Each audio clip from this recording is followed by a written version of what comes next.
Hoje em dia é seu, hoje em dia é nosso, conectado com você, conectado com o mundo. Que Deus te guarde, te abençoe e te proteja. Muito bom dia, muito obrigado pela companhia, pela preferência e pela grande audiência de todas as manhãs. Vamos continuar levando para você a melhor informação. E olha, 3 homens foram presos suspeitos de furtar equipamento de telefonia e internet de pelo menos 2 operadoras. Um prejuízo calculado em mais de R$300 mil.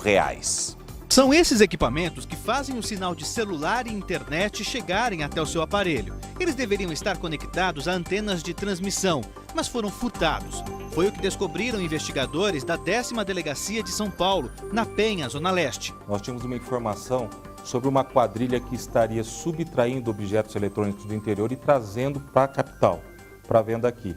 A partir daí, nós iniciamos uma série de diligências que culminou a prisão desses 3 indivíduos. Os 3 homens já tinham passagem pela polícia e foram pegos com este veículo. Os investigadores já tinham informação do modelo do carro usado pela quadrilha e a rota que os suspeitos fariam. Todos os equipamentos foram furtados de torres de transmissão em Jundiaí, no interior de São Paulo. Por causa da ação dos bandidos, boa parte da região ficou sem sinal de internet e telefone. A polícia já sabe que essa mesma quadrilha furtou equipamentos semelhantes de 2 operadoras de telefonia. O material que desta vez foi recuperado está avaliado em R$330 mil. O destino dos equipamentos será investigado a partir de agora. Eles vendiam a um terceiro que utilizava para outros fins. Revendia um receptador que já está identificado e que agora é o próximo passo da investigação. Os 3 homens foram indiciados por furto qualificado e formação de quadrilha. Ontem, o jornalismo da Record mostrou a prisão de outro suspeito de cometer os mesmos crimes. Ele e um comparsa estão na cadeia e juntos podem ter provocado um prejuízo de R$10 milhões a empresas de telefonia. Na casa de um deles foram encontradas chaves, roupa das empresas e até uma arma. Ainda não se sabe se há relação entre as quadrilhas. Belo trabalho da polícia. Veja agora o desespero de uma mãe, porque um bebê ficou mais de 1 hora trancado dentro de um carro. A polícia e os bombeiros foram acionados para resgatar a criança de 1 ano de idade. A mãe trancou o bebê acidentalmente. Um chaveiro chamado pelas autoridades conseguiu abrir o veículo. O bebê foi retirado sem ferimentos de dentro do carro. O incidente aconteceu na zona norte de São Paulo. 11 pessoas foram presas numa operação de combate ao comércio ilegal de madeira. Acompanhe. A quadrilha atuava em 5 estados do Brasil. No Paraná, a polícia faz buscas a um homem apontado como um dos chefes da organização criminosa. Já no Pará, 11 pessoas foram presas. As investigações começaram em 2014. São várias pessoas que exercem funções distintas e específicas dentro do grupo. O grupo utilizava empresas fantasmas para comercializar créditos com empresas cadastradas na Secretaria de Meio Ambiente. Com documentos falsos, os criminosos emitiam guias para transporte e venda de madeira extraída de forma ilegal. Foram constatados que senhas de acesso foram utilizadas, possivelmente por terceiros, até porque o nosso sistema não teve qualquer invasão. A Secretaria da Fazenda estima que a fraude tributária chegue a R$50 milhões. Os danos ao meio ambiente também são grandes. Só neste ano foram mais de 5 mil árvores derrubadas, o que daria para encher cerca de 1.300 caminhões com madeira. Uma grande quantidade de documentos foi apreendida e será analisada. A polícia ainda investiga a participação de servidores públicos no esquema. A sexta-feira chegou e a previsão é de mais ressaca no mar do Rio de Janeiro. As ondas podem passar dos 4 metros. Vamos falar ao vivo com a repórter Carla Chaves, que está no Mirante do Leblon. Ô Carla, bom dia. Difícil a situação aí no Rio de Janeiro, hein?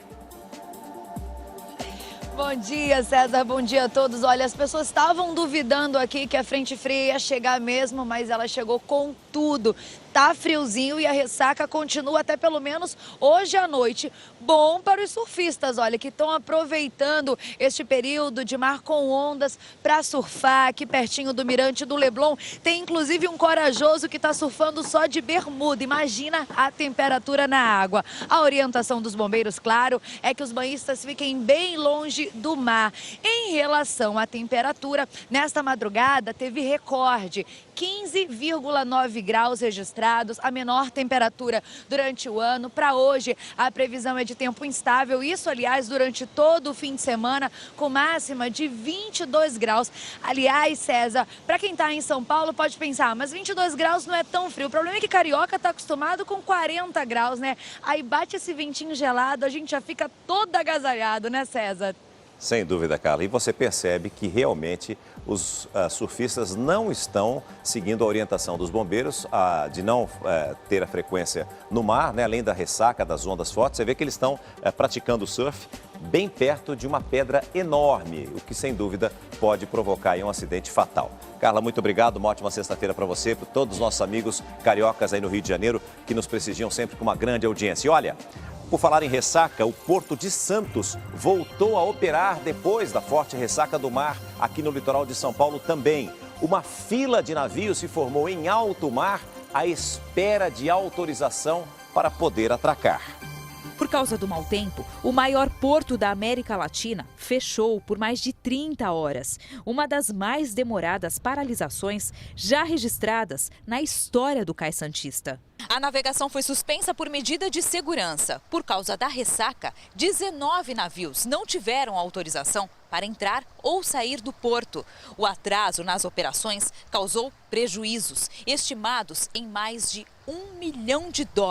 A frente fria provocou ondas de 4 metros de altura perto da costa e ventos de quase 90 quilômetros por hora. Segundo pesquisadores, as mudanças extremas do clima vão ser cada vez mais comuns. A gente percebe, sim, que tem uma tendência de aumento não só de intensidade, mas também de frequência desses eventos, com base em alguns dados históricos globais, né? Isso não é algo aqui para Santos, mas a gente analisa a costa do Brasil como um todo.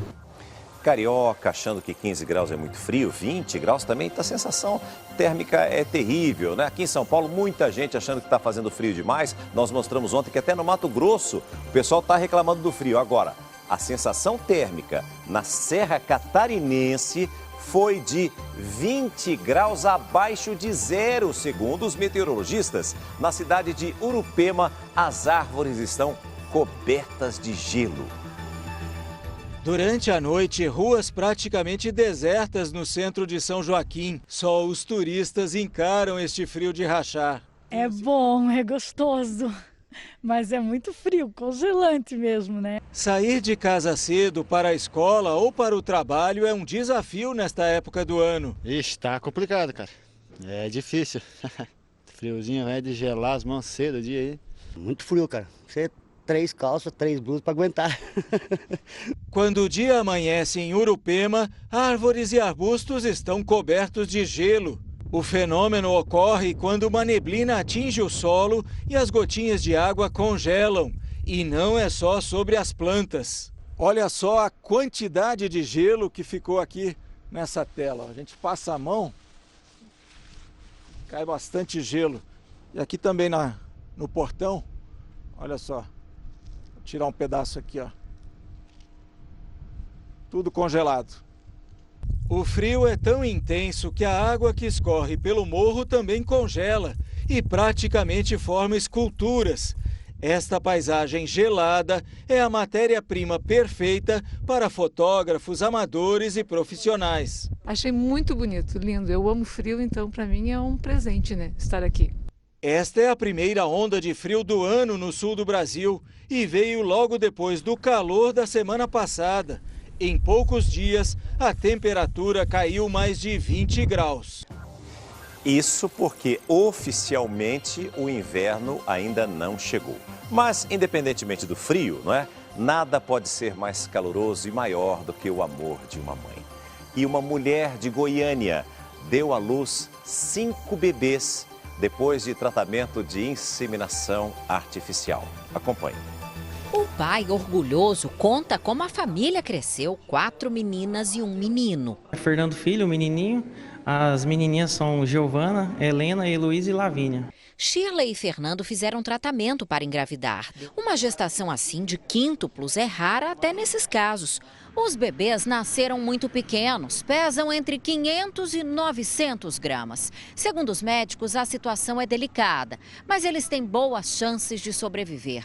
Por enquanto, ainda não tem previsão de quando vão deixar a UTI. Eles precisam amadurecer primeiro o pulmão, amadurecer a parte de funcionamento dos órgãos, eu diria assim, funcionamento do coração, funcionamento dos rins, do trato digestivo. E a gente precisa cuidar para que eles não tenham as intercorrências típicas dessa faixa de idade gestacional. No hospital onde os bebês nasceram, uma estrutura fora da rotina para receber os quíntuplos. Os partos, em geral, envolvem 4 profissionais. Neste caso, foram 20, entre médicos e enfermeiras. É histórico para nós, é para a família, é para Goiás, e muita felicidade para todo o grupo que assiste o casal e também o próprio casal. Fernando já sabe que terá que se desdobrar para cuidar das crianças e já planeja as estratégias. Tem que revezar, tem que marcar, né? Como é que senão vai ficar perdido, o menino se amamentar, um comendo demais, o outro comendo de menos, né? Tem que marcar eles. E a nossa torcida é muito grande para que tudo termine bem. A testemunha de um crime volta atrás e inocenta o homem apontado como responsável por um assassinato e condenado por um tribunal. Esse caso lembra o que nós mostramos aqui nesta semana. Veja essa história. O depoimento que inocenta Lerilson Oliveira Cerqueira, preso desde agosto de 2014, está na sede do Tribunal de Justiça em São Paulo. A defesa já recorreu a todas as instâncias da justiça para provar a inocência do réu. Lerilson e um amigo chamado Marcelo foram acusados de assassinar Cleiton da Silva Camargo. O crime foi nesta rua de Osasco, na Grande São Paulo. Lerilson esteve no local com Marcelo horas antes do crime. No mesmo dia, Cleiton teria sido ameaçado por um conhecido traficante da região. É o que contou um amigo da vítima numa audiência realizada no Fórum de Osasco. Começou aquela discussão entre os dois, eu tive que separar os dois, porque começou os dois a se discutir, e o André falou para ele, falou, à noite você vai ver, uma hora a gente vai se conversar, eu só não vou fazer nada com você por causa dele. No dia seguinte ao crime, a cunhada de Cleiton prestou depoimento, afirmando que viu Lerilson ao lado de Marcelo cometer o assassinato. Os dois foram presos. Depois do julgamento, quando o verdadeiro assassino de Cleiton foi morto, a testemunha voltou atrás. A mulher entregou esta carta à justiça, dizendo que não viu quem matou Cleiton e revelou que um policial civil pediu que ela mentisse, dizendo ter visto os assassinos. Ela disse ainda que estava arrependida por ter incriminado 2 inocentes. A testemunha foi chamada para depor no recurso de Marcelo, que foi inocentado pelo júri. Mas, de acordo com este documento, a Justiça não aceitou ouvir essa mesma testemunha no processo de revisão criminal de Lerilson. O advogado dele recorreu então ao Superior Tribunal de Justiça em Brasília para conseguir que a testemunha fosse ouvida. O pedido foi acatado. Este vídeo mostra o depoimento. Eu fiz esse depoimento, mas eu não vi esse crime. A mulher diz que foi orientada por policiais civis a mentir. Claro, o policial só falou que se a gente não falar, um adulto não falasse que viu, que ele não ia ser condenado. Então eu fui e falei que vi, mas eu não vi o crime.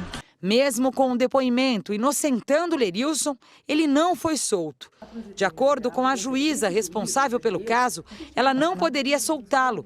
Essa decisão cabe ao Tribunal de Justiça. Minha função naquele momento era só ouvir as testemunhas e eu não posso legalmente tomar mais nenhuma decisão nesse processo, exatamente porque já há uma decisão de condenação transitada em julgado, ou seja, imutável. Isso é lei, Isso não é lei. pode, nem não que quisesse. Nem que o promotor de justiça me pedisse na hora, falasse, não, eu concordo, eu tenho que soltar. Nem que o promotor de justiça fizesse isso, eu não poderia. O processo com o depoimento da testemunha segue agora para o Ministério Público. Um procurador vai analisar as provas e dar um parecer sobre o caso. Depois, um grupo de desembargadores do Tribunal de Justiça de São Paulo vai definir se absolve ou não Lerilson. Não há prazo para essa decisão.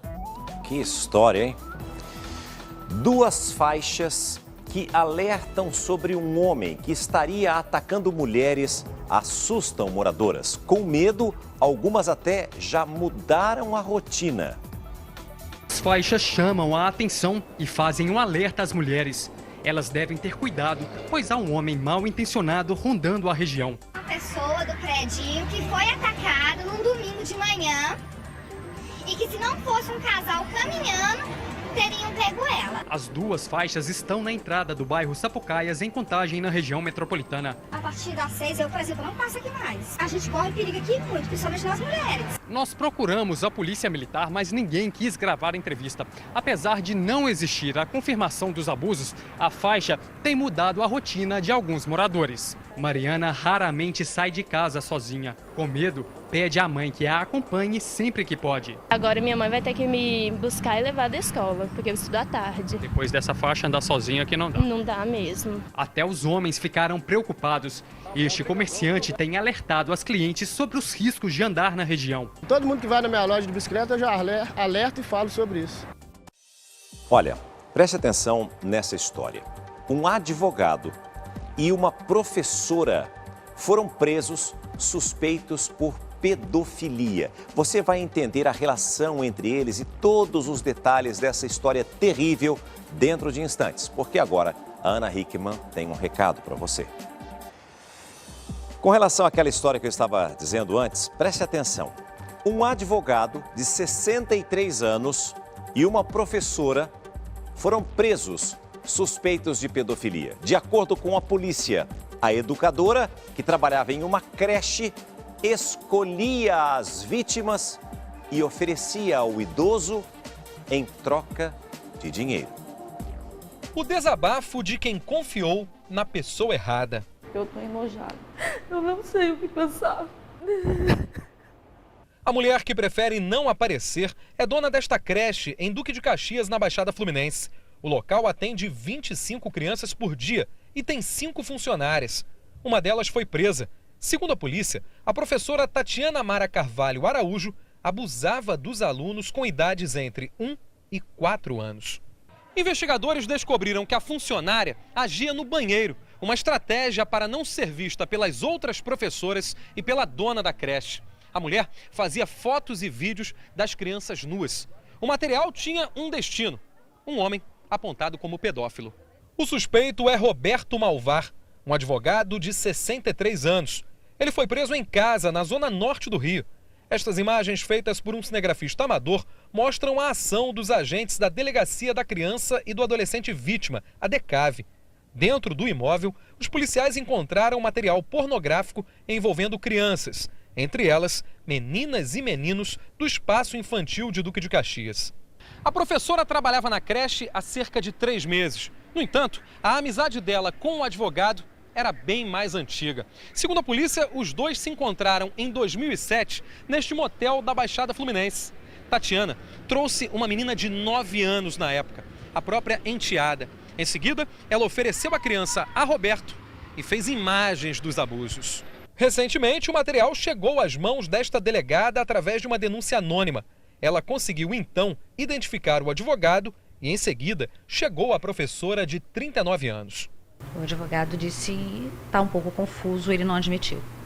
A Tatiana já admitiu que realmente recebeu dinheiro para levar a enteada. O pai da vítima, de 2007, hoje não é mais casado com a professora. Ele procurou a delegacia assim que soube do caso. Destruiu minha casa, acabou com a minha casa. Acabou com a minha família toda. Um episódio parecido com o de 2007 poderia se repetir a qualquer momento. Os agentes descobriram que a funcionária da creche queria levar uma criança de 4 anos ao encontro do advogado.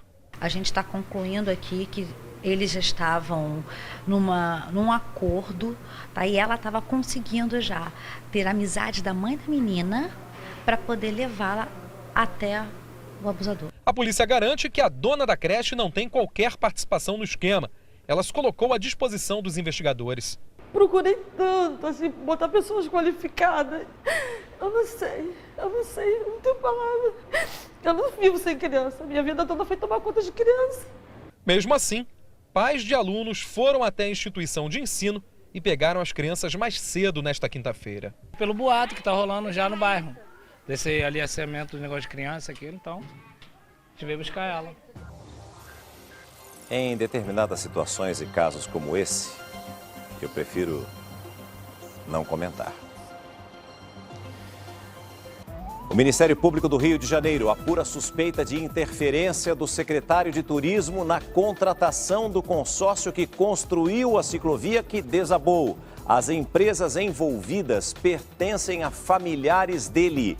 Ontem, 2 engenheiros responsáveis pela obra prestaram depoimento à polícia. O laudo foi elaborado por peritos do Ministério Público e inclui fotos com rachaduras em uma das colunas que sustentava o trecho que veio abaixo. Os peritos afirmam que o que derrubou a ciclovia foi a força das ondas e o fato da pista apenas se apoiar sobre os pilares, sem nenhum tipo de ancoragem. Em outro ponto, o documento admite erro do poder público na concepção e ou na execução do projeto da ciclovia. O Ministério Público determinou também que se investigue a contratação de empresas de parentes do secretário municipal de turismo, Antônio Pedro Figueira de Melo, para realizar a obra. A Concremate foi fundada pelo avô e administrada por familiares do secretário.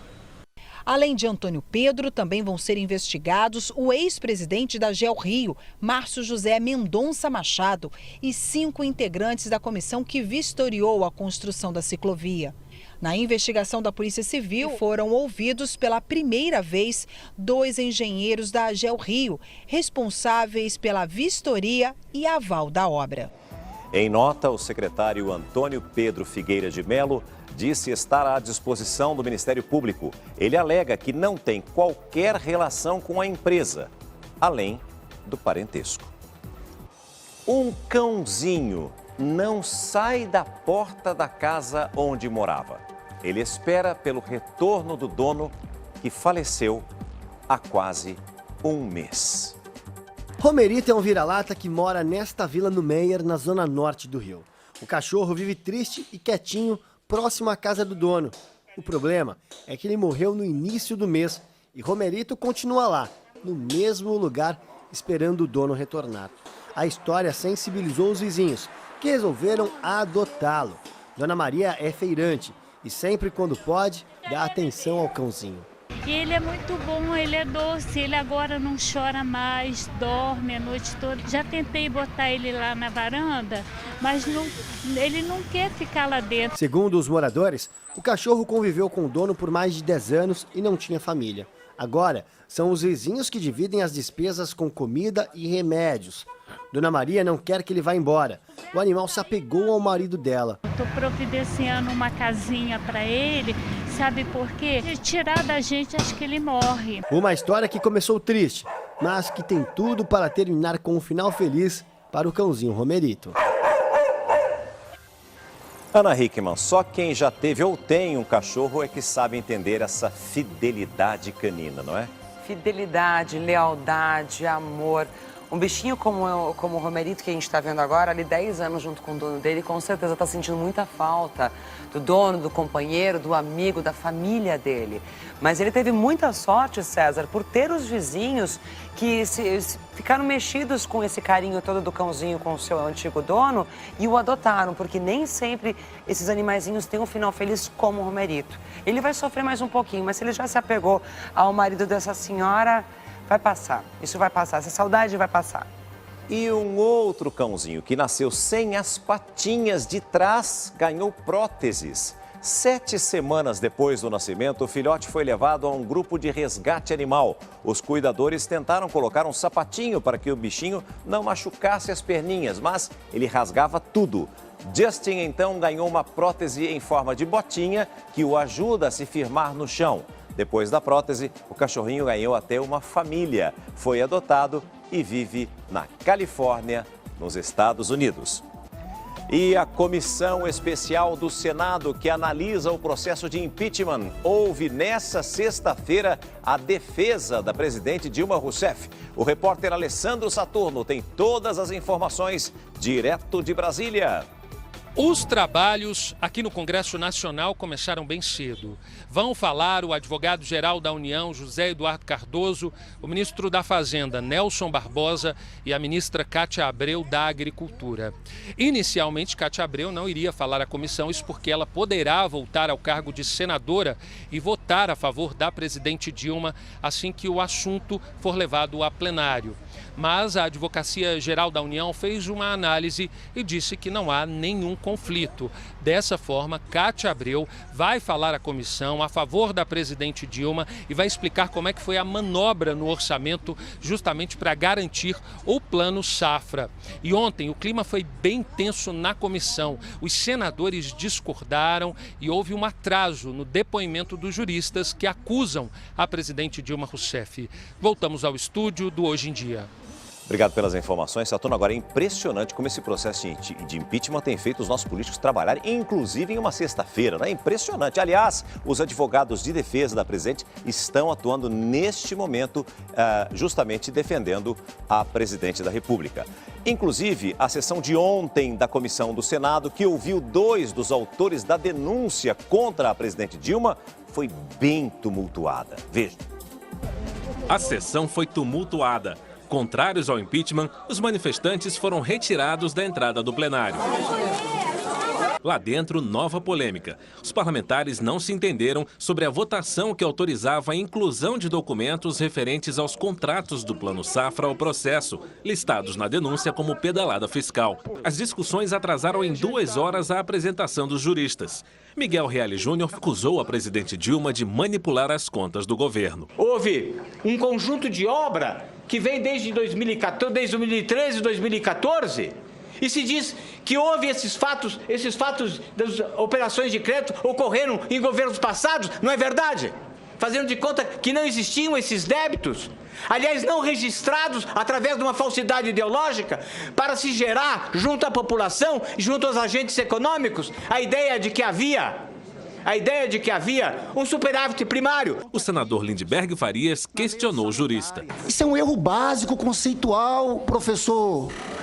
Quem controla a meta fiscal é o decreto de contingenciamento, está assim no artigo 9º da Lei de Responsabilidade Fiscal. O senhor confunde tudo. É o conjunto da obra que levou a esse processo de recessão que infelicita a nação. A jurista Janaína Pascoal negou motivação política para o pedido de impeachment e reforçou as acusações contra o governo. As pedaladas fiscais foram a maior fraude que eu já vi na minha vida. Faz 20 anos que eu advogo no crime. Eu nunca vi nada igual. Os governistas ainda estudam a possibilidade de trazer um representante do Banco do Brasil para explicar as operações do Plano Safra, listadas na acusação como pedalada fiscal. O relatório deve ser votado na comissão na sexta-feira da próxima semana. O ex-ministro Moreira Franco, um dos principais aliados do vice Michel Temer, chamou de vandalismo a possível destruição de dados para dificultar a transição de governo. A suspeita não foi confirmada, mas funcionários do governo já começam a esvaziar as gavetas. A presidente Dilma recebeu o ativista pelos direitos humanos e Prêmio Nobel da Paz em 1980, Adolfo Pérez Esquivel. O que se está preparando aqui é um golpe de Estado. Na esplanada, funcionários já se preparam para desocupar cargos. A limpeza de gavetas inclui o Planalto. Já a presidente quer anunciar tudo que estiver pronto. À noite, reuniu-se no Alvorada com o ex-presidente Lula e com o ministro da Fazenda, Nelson Barbosa. Ela avalia aumentar o benefício do Bolsa Família, tudo antes do eventual afastamento da presidência. Um grupo de senadores encaminhou à Casa Civil uma carta a Dilma defendendo que ela convoque eleições presidenciais. Eles sustentam que a proposta é a saída da crise pelo voto popular. O Planalto não se manifestou sobre o tema. Dilma também avalia a possibilidade de fazer uma maratona de viagens dentro e fora do país para denunciar o que chama de golpe contra seu mandato. Já o vice-presidente Michel Temer, pelo segundo dia consecutivo, recebeu pesos pesados do setor empresarial. Auxiliares do PMDBista não escondem a preocupação com dificuldades para uma eventual troca de comando no governo federal. O ex-ministro Moreira Franco, auxiliar direto de Temer, comentou notícias de que estaria havendo destruição de dados para dificultar uma eventual transição de governo. Eu não acredito que a presidente da República vai permitir que a equipe tenha uma atitude tão vândala, porque isso é vandalismo, é agredir o próprio interesse do país. E mais uma ocupação de prédio público acontece em São Paulo. Desta vez, são estudantes de escolas técnicas que prometem manter o protesto até que o governo do estado resolva o problema da falta de merenda. Os estudantes ficaram acordados a madrugada toda. O prédio onde funciona a administração central do Centro Paula Souza, que administra escolas técnicas e faculdades de tecnologia em mais de 300 municípios paulistas, foi ocupado durante o dia. Cerca de 100 estudantes pularam o portão e invadiram o espaço que fica no centro da capital. A polícia usou spray de pimenta. A repórter de uma rádio de São Paulo que fazia a cobertura foi atingida. Eu tô trabalhando!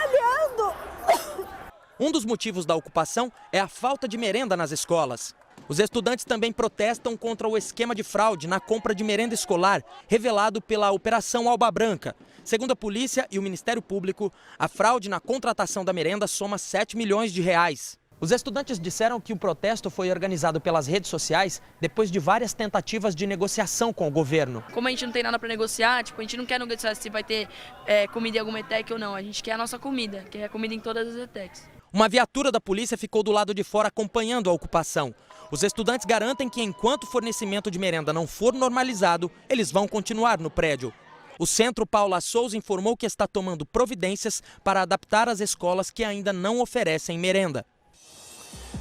Uma criança carente de apenas 4 anos de idade e que precisa de um implante para corrigir uma deficiência auditiva teve este equipamento roubado. A mãe desse garoto vive um drama porque ela luta na justiça para conseguir que o seu filho possa voltar a ter esse benefício de voltar a progredir, a ter de volta esse aparelho para continuar a ouvir pelo menos um pouco e ter uma vida normal. Você vai entender o drama dessa mãe e o pedido dela por justiça dentro de alguns instantes, porque agora a Ana Hickman tem um recado para você. Gente, eu tenho aqui na minha mão um dos produtos mais vendidos para queda de cabelo e que traz uma grande novidade para você que sofre com queda de cabelo em excesso. Imecap Hair Queda Intensa. Imecap Hair Queda Intensa é recomendado para as pessoas que apresentam queda de cabelo em excesso. É uma combinação de cápsulas, shampoo e loção que faz o cabelo parar de cair e voltar a crescer em até 12 semanas, mesmo nos casos mais graves. Estudos clínicos comprovaram a eficácia de Imecap Hair Queda Intensa em 83% dos casos. Experimente. Você vai se surpreender com os resultados. Imecap Hair Queda Intensa é indicado para homens e mulheres. Comprove você também. A linha Imecap Hair está à venda em todas as farmácias do Brasil. Não aceite outro. Troque de farmácia, mas não troque de produto. A linha Imecap Hair tem a garantia de qualidade Divicon Pharma, César. Aninha, eu chamo a sua atenção e do público de casa para que acompanhe a reportagem que nós vamos mostrar agora e que mostra o drama de uma mãe que luta para conseguir um aparelho auditivo para o filho. A criança já tinha feito um implante, mas o equipamento foi roubado. Agora, a mãe recorre à justiça para fazer o filho voltar a ouvir. Quem conta toda essa história para a gente é a repórter Elaine Cortez. Era uma vez um gatinho, um miau. A mãe tenta contar uma história que o filho só consegue entender com os olhos. Ele tinha um monte de amigos. Este é Enzo, um garotinho que nasceu prematuro de 6 meses, com menos de 1 quilo e 34 centímetros.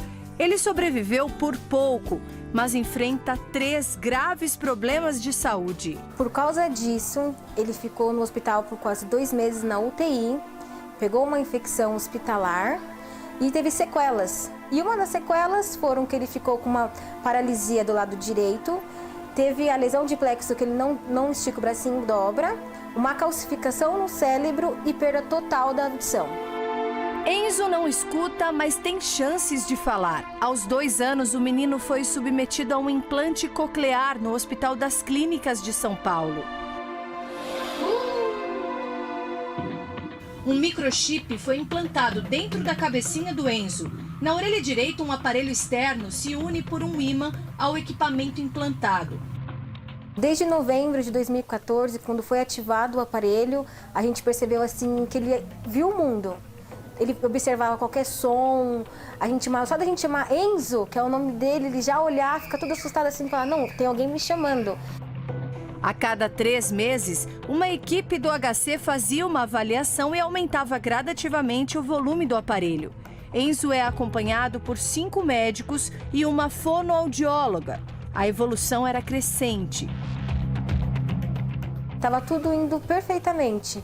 Ele indo para as terapias dele, desenvolvendo bem, a fono estava muito feliz, porque tudo que ela ensinava para ele correspondia. E na escola, ele querendo brincar com as crianças, aquela aconchegante que ele ia até as crianças para tentar falar. 1 ano depois do implante, aconteceu uma situação revoltante. Tuane e o filho desciam do ônibus quando um assaltante levou a bolsa dela com o que poderia ter de mais valioso, o aparelho externo do Enzo. Isso aconteceu em dezembro do ano passado. Desde então, esta mãe luta na justiça para conseguir de volta este equipamento que é essencial para que o implante funcione de novo. A pessoa que roubou nem sabe qual era a importância daquilo para ele, né? Então foi um dia assim que eu fiquei sem chão. O que mais me levou de importante para ele me levar tudo, menos aquele aparelho. Em contato com a fabricante do aparelho, Tuane foi informada de que não havia seguro contra roubo e que ela deveria comprar outro no valor estimado em quase R$37 mil.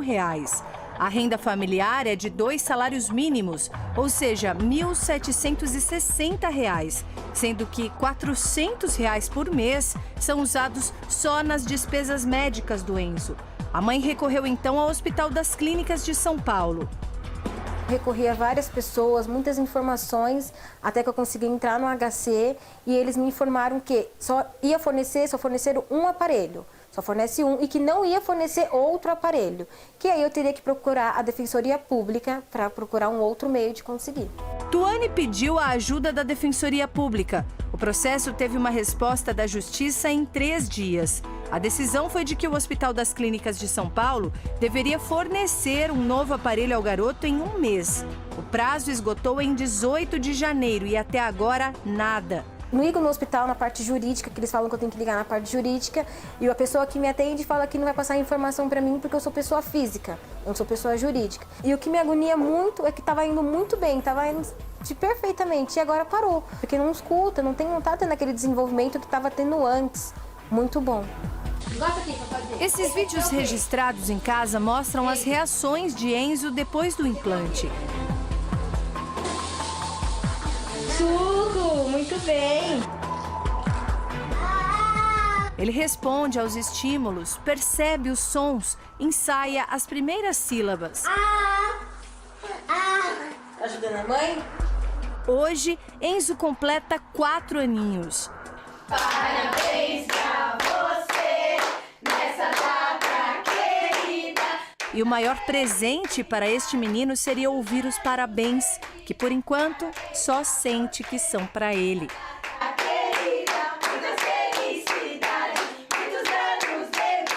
Escutar de novo significa a chance de se desenvolver como uma criança normal.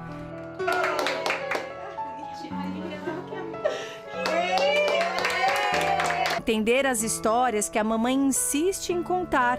O cavalo, que também era amigo do Miau. E principalmente a dele próprio.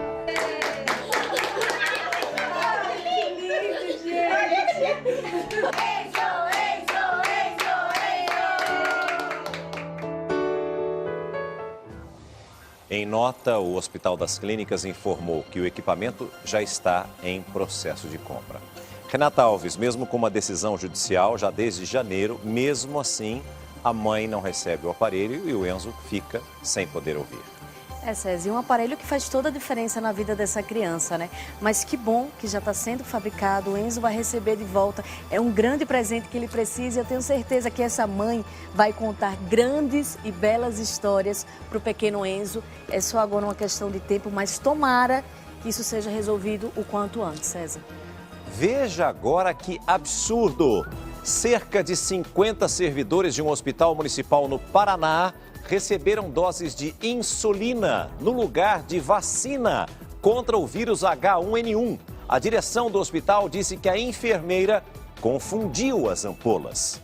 50 funcionários do Hospital Municipal de Maringá receberam insulina no lugar da vacina contra a gripe H1N1.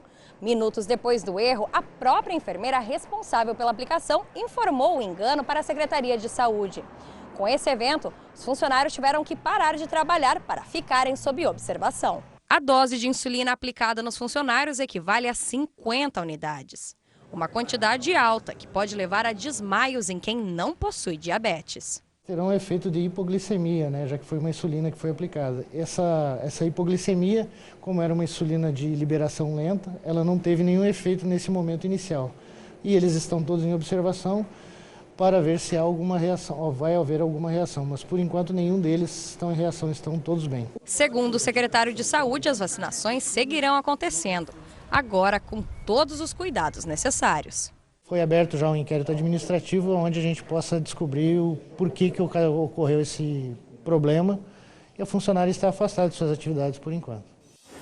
Pessoa toma a dose e cai desmaiada. Fala, o que aconteceu? Não, nada, reação da vacina, né? É, porque é um absurdo. Olha aqui, é hoje, termina meia-noite o prazo para entregar a declaração do imposto de renda. O quê? Você nem sabia que tinha que fazer? Termina hoje, corre! A repórter Samara Bastos está na Receita Federal e tem todas as informações pra gente. Ô Samara, muita gente, o brasileiro sempre deixa tudo pra última hora. Bom dia. Bom dia, César. Pois isso mesmo, tem muita gente deixando para a última hora. São 4 milhões de brasileiros que ainda não entregaram a declaração do imposto de renda, César. E olha, tem muita gente ainda com dúvida, viu? Em todas as unidades da Receita Federal há um plantão de dúvidas, onde as pessoas podem vir pegar qualquer informação. Aqui no prédio em São Paulo, por exemplo, é nesta sala. Cerca de 300 pessoas como essas que a gente vê ali ao fundo vieram tirar dúvidas.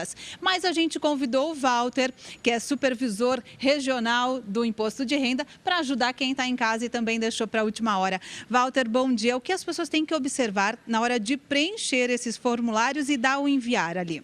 É importante que ele lance na sua declaração todas as informações corretamente, porque assim que a declaração é transmitida, já começam os cruzamentos e processamentos. E quem deixa para a última hora, no atropelo, corre maiores riscos de colocar informações incorretas na sua declaração. É tomar cuidado para entregar a declaração corretamente. O Walter estava me dizendo que o importante é que as pessoas, quando sentarem em frente a um computador, já tenham todos os documentos ali, porque isso facilita e torna esse processo mais rápido. Exato. É isso que faz com que as pessoas deixem para os últimos momentos. Não é a dificuldade no preenchimento em si, mas é o fato de não ter a documentação em mãos. Ok, muito obrigada, Walter. E olha, lembrando que quem não entregar a declaração até hoje, às 23 horas e 59 minutos, vai pagar uma multa. E o valor varia entre pouco mais de R$ 165 até 20% do valor do imposto devido. A orientação da Receita Federal é que todos entreguem essa declaração completa, César. Mas, lógico, quem não puder, quem deixou aí para a última hora, não conseguiu reunir todos os documentos, é importante que entregue, então, do jeito que tiver. E assim que for possível, imediatamente já faça a retificação com os documentos que faltaram. César Filho. Obrigado pelas informações, Samara. Uma ótima sexta-feira para você. Olha, nos Estados Unidos, investigadores querem saber se a morte do cantor Prince está relacionada com overdose. Segundo uma agência de notícias internacional, a suspeita é de que um médico estaria prescrevendo medicamentos para o cantor. Segundo as autoridades, o corpo de Prince tinha sinais de uso de remédio à base de ópio, indicados geralmente no combate à dor. E um veículo 4x4 ficou completamente destruído depois de um assalto milionário a uma loja de grife. Os ladrões usaram o carro para quebrar a grade de segurança que protegia a vitrine da loja da Chanel, numa das avenidas mais luxuosas de Paris. Em seguida, os criminosos atearam fogo ao veículo. Foram roubadas bolsas de luxo num prejuízo de 360 mil euros, cerca de 1.400.000 reais. Não há, por enquanto, informação de vítimas. Agora, isso foi em Paris, na Champs-Élysées, que a Ana Hickman conhece muito bem, uma das avenidas mais chiques do mundo. Enquanto isso, aqui no Brasil, um homem usou um cavalo para assaltar uma loja de conveniência de um posto de combustíveis. O suspeito chega montado no animal, desce e vai direto para a loja de conveniência. Repare que o cavalo vai junto com ele, o cavalo participa. Oh, é treinado, o que é isso? De repente, o rapaz larga a rédea, saca o revólver e anuncia. Isso aqui é um assalto, nos tempos, igualzinho nos tempos do faroeste, não é? Depois de pegar o dinheiro com o funcionário da loja, o suspeito corre. O animal que está perto da loja, da porta ali da loja, se assusta e também foge. O rapaz corre, mas não alcança o cavalo. O valor, ele... Silver, volta! O valor roubado não foi divulgado. Este foi o segundo assalto em menos de 24 horas no posto que fica em João Pessoa, na Paraíba. Impressionante, olha, só aqui no Brasil mesmo, viu? Ela se aposentou no ano passado, mas provou que ainda está em plena forma. Durante a participação de um programa de TV, Gisele Bündchen deu uma aula de como ser uma top model. Em entrevista ao apresentador Jimmy Fallon, Gisele afirmou que seu foco agora é a família. Disse ainda que depois de anunciar sua aposentadoria das passarelas no ano passado, ela agora está esperando algum tipo de inspiração para decidir que rumo tomar. Depois de receber elogios do apresentador, a modelo disse que não ia embora sem antes descobrir se ele poderia assumir o lugar dela nas passarelas. Jimmy aceitou o desafio e calçou um reluzente par de sapatos de salto. Tentando se equilibrar, foi até a passarela improvisada e aprendeu com Gisele qual a postura correta de uma modelo. Put the chest forward. Squeeze the belly in, stomach in. Em seguida, o apresentador deu um show de graça e desenvoltura e provou que conseguiria sim substituir a modelo.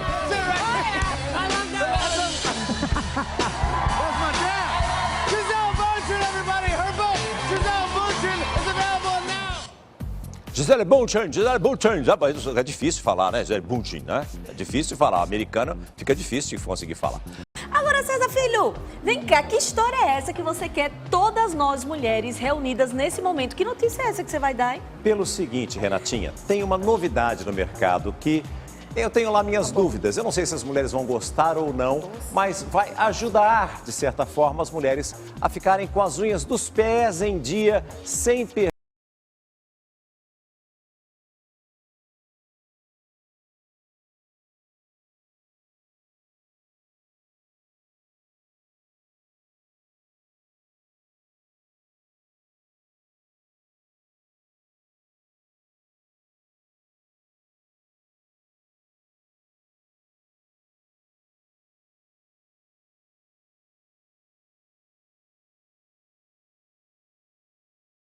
Com a sandália, quando faz. Não é? Ele pode combinar o sapato com a unha.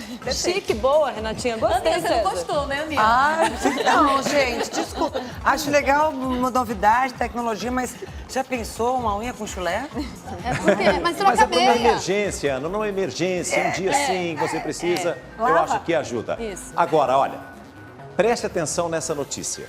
Um homem, no dia em que comemorava aniversários, um empresário, 39 anos, foi preso por não pagar pensão alimentícia. Mas um detalhe, ele não tem filhos. Como assim? Eu conto todos os detalhes para você. Fazemos um giro pelo Brasil e pelo mundo, com seriedade, credibilidade, mas também com notas bem-humoradas, inusitadas, nesse verdadeiro show da manhã da sua televisão, que é Hoje em Dia. A gente volta logo depois do intervalo. Até já. Olha, preste atenção. 2 estudos comprovam o quanto os sentimentos são capazes de fazer bem à saúde. Os pesquisadores americanos investigaram a relação entre círculo de amizade e a atividade da endorfina no cérebro. A endorfina é conhecida por ser um analgésico natural do corpo. É uma substância que tanto nos torna tolerantes à dor, quanto a nos dá sentimentos de alegria e recompensa. O resultado do estudo é de que quem tem uma quantidade maior de amigos que se encontram com frequência demonstra uma capacidade maior de tolerar a dor. Já uma outra pesquisa da Universidade de Washington descobriu que o amor de mãe pode ajudar o cérebro de uma criança a se desenvolver melhor. Uma psiquiatra descobriu que uma importante área do cérebro cresce 2 vezes mais rápido em crianças cujas mães demonstravam afeto e apoio emocional, em comparação às que eram mais distantes e frias. A pesquisa foi feita com 127 crianças, que faziam periodicamente exames de ressonância magnética no cérebro, desde que começaram a frequentar a escola até a adolescência. Gotta pick your battles with 4-year-olds, I guess. Vamos deixar o mundo virtual um pouquinho de lado, né, e praticar mais o amor. Um helicóptero caiu perto da costa da Noruega com 13 pessoas a bordo. Barcos e helicópteros de resgate foram enviados para o local do acidente no Mar do Norte. A aeronave pertence a uma companhia petrolífera que opera em uma plataforma da região. Autoridades acreditam que não há sobreviventes. Você já garantiu o seu ingresso para o musical Os 10 Mandamentos? O que você está esperando? A estreia será no teatro em junho, mas você já pode garantir agora, desde já, o seu ingresso na primeira fila, quem sabe, não é? Pelo site r7.com/musical 10 Mandamentos. Não perca tempo, garanta agora o seu lugar na melhor posição do teatro para que você possa ver bem de pertinho essa grande produção. Obrigado pelo seu carinho, pela preferência, pela grande audiência. Fica agora com as dicas sempre bem-vindas do Renato e da Cristiane Cardoso no Minuto do Casamento. Voltaremos na segunda-feira, se Deus quiser e você assim permitir. Tchau! Beijo, meu povo. Aproveitem. Até segunda.